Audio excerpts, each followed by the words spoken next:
Assalamualaikum warahmatullahi wabarakatuh.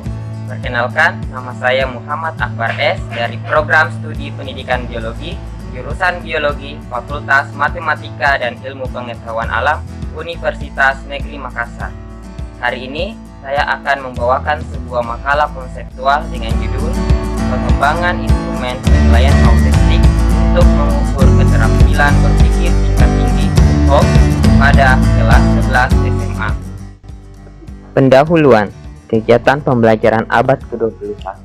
Nah, dalam kegiatan pembelajaran abad ke-21 ini menuntut suatu keterampilan seperti keterampilan metakognitif dan keterampilan berpikir tingkat tinggi. Adapun kompetensi keterampilan di abad ke-21 ini disebut dengan istilah 4CS yang terdiri dari creativity, critical thinking, collaboration, dan communication. Nah, tentunya dalam menjalankan sebuah pembelajaran, maka diperlukan yang namanya suatu evaluasi. Dengan adanya evaluasi ini, maka kita akan tahu sampai mana tujuan-tujuan pembelajaran kita dapat tercapai. Salah satu bentuk alat evaluasi yaitu asesmen yang autentik. Asesmen yang autentik ini dapat menilai peserta didik secara autentik sesuai dengan keterampilan yang dimilikinya. Sehingga inilah salah satu alasan kami mengembangkan yang namanya instrumen penilaian yang autentik. Nah, instrumen penilaian autentik yang dikembangkan nantinya akan berisikan tes-tes kognitif yang autentik berbasis keterampilan berpikir tingkat tinggi. Adanya instrumen penilaian ini nantinya akan membantu guru dalam pembelajaran dan mengevaluasi pembelajaran keterampilan berpikir tingkat tinggi HOVS yang telah dilakukan. Adapun rumusan masalah yang pertama, bagaimanakah penggunaan instrumen penilaian autentik berbasis keterampilan berpikir tingkat tinggi HOVS? Yang kedua, bagaimanakah pengembangan instrumen penilaian autentik berbasis keterampilan berpikir tingkat tinggi atau HOVS? Adapun tujuannya, yang pertama, untuk mengetahui penggunaan instrumen penilaian autentik berbasis keterampilan berpikir tingkat tinggi. Yang kedua, mengetahui pengembangan instrumen penilaian autentik berbasis keterampilan berpikir tingkat tinggi. Nah, adapun manfaatnya, yang pertama adalah untuk mengetahui kevalidan pengembangan instrumen penilaian autentik berbasis keterampilan berpikir tingkat tinggi. Yang kedua, untuk mengembangkan instrumen penilaian autentik berbasis keterampilan berpikir tingkat tinggi. Kajian kepustakaan yang pertama adalah pembelajaran biologi. Nah, ilmu biologi merupakan salah satu ilmu dasar yang melandasi pengembangan teknologi. Hal ini yang menyatukan kedua menjadi satu kesatuan yang dikenal dengan saintek atau iptek. Pembelajaran saat ini diarahkan pada penciptaan suasana aktif, kritis, analisis, dan kreatif dalam pemecahan masalah melalui pengembangan kemampuan berpikir. Selanjutnya yaitu mengenai asesmen autentik. Asesmen diartikan sebagai proses untuk mendapatkan informasi yang dapat digunakan sebagai dasar pengambilan keputusan mengenai siswa yang terkait dengan kemampuan dan daya serap materi pembelajarannya. Ciri-ciri asesmen autentik menurut Kunandar 2013, yang pertama adalah harus mengukur semua aspek pembelajaran. Yang kedua, dilaksanakan selama dan sesudah proses pembelajaran berlangsung.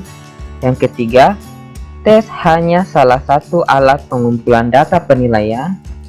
Yang keempat, tugas-tugas yang diberikan kepada peserta didik harus mencerminkan bagian-bagian kehidupan peserta didik yang nyata setiap hari. Terus yang kelima, penilaian harus menekankan ke dalam pengetahuan dan keahlian peserta didik. Adapun karakteristik dari asesmen yang autentik, yang pertama adalah bisa digunakan untuk formatif maupun sumatif. Pencapaian kompetensi terhadap satu kompetensi dasar formatif maupun pencapaian terhadap standar kompetensi atau kompetensi inti dalam satu semester sumatif.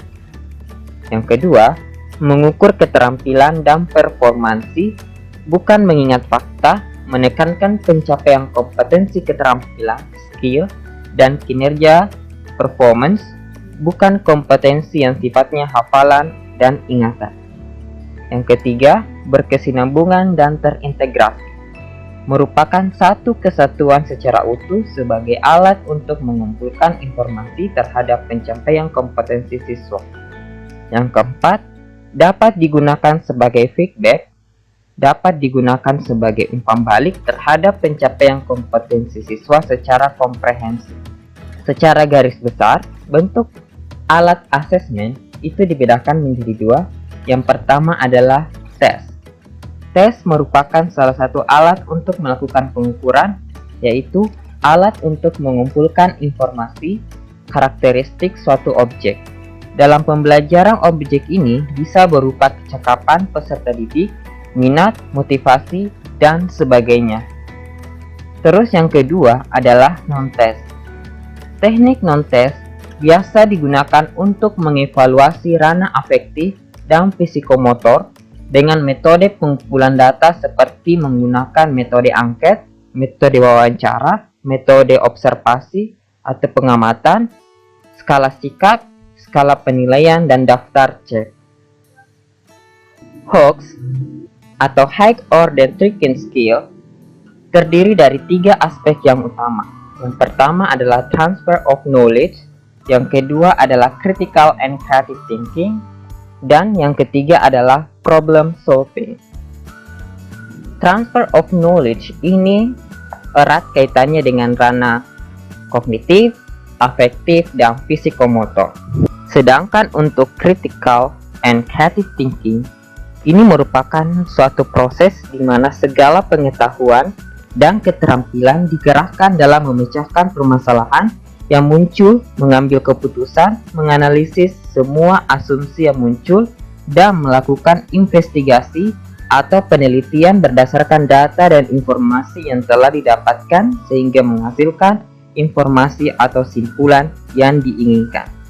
Juga, berpikir kreatif ini merupakan satu pemikiran yang imajinatif yang akan menghasilkan banyak kemungkinan solusi yang berbeda dan bersifat lateral. Dan untuk problem solving atau keterampilan pemecahan masalah ini merupakan suatu keterampilan yang memiliki keinginan kuat dapat memecahkan masalah yang muncul pada kehidupan sehari-hari. Oke, menurut taksonomi Bloom yang telah direvisi bahwa dalam proses kognitif dibedakan menjadi 2, yaitu berpikir tingkat rendah atau low order thinking skill dan berpikir tingkat tinggi atau high order thinking skill. Dan taksonomi Bloom yang telah direvisi ini dibedakan menjadi 2 dimensi yang utama. Yang pertama adalah dimensi pengetahuan dan dimensi proses kognitif. Dimensi pengetahuan ini terdiri dari pengetahuan faktual, pengetahuan konseptual, pengetahuan prosedural, dan pengetahuan metakognitif. Sedangkan dimensi proses kognitif ini terdiri dari 6 tingkatan, yaitu C1, C2, C3, C4, C5, C6. C1 ini adalah kemampuan untuk mengingat, C2 adalah kemampuan untuk memahami, C3 adalah kemampuan untuk menerapkan, C4 adalah kemampuan menganalisis, dan C5 adalah mengevaluasi, C6 mencipta. Untuk area dari keterampilan berpikir tingkat tinggi itu terdiri dari dimensi proses kognitif C4 sampai dengan C6. Sedangkan pada dimensi pengetahuan itu meliputi konseptual, prosedural, dan metakognitif. Penerapan keterampilan HOX dalam pembelajaran dapat dilaksanakan melalui 5 tahap, yaitu melakukan identifikasi terhadap suatu pembelajaran, melakukan pengembangan terkait dengan teknik dalam bertanya yang mampu untuk meningkatkan kemampuan berpikir tingkat tinggi pada peserta didik, melaksanakan latihan secara terus-menerus, mengulang kembali hal-hal yang telah dipelajari, dan pada tahap terakhir yaitu dengan memberikan umpan balik terhadap proses yang telah dilaksanakan. I mengungkapkan bahwa kemampuan berpikir tingkat tinggi sangat diperlukan oleh peserta didik dalam memecahkan persoalan melalui penemuan ide-ide. Penutup, adapun kesimpulan dari makalah ini, berdasarkan tujuan makalah ini, maka kesimpulan yang dapat diambil yaitu pengembangan instrumen penilaian autentik berbasis keterampilan berpikir tingkat tinggi ini dapat membantu para guru-guru dalam mengevaluasi pembelajaran keterampilan berpikir tingkat tinggi yang telah dilakukan dan bersifat real karena merupakan instrumen yang autentik.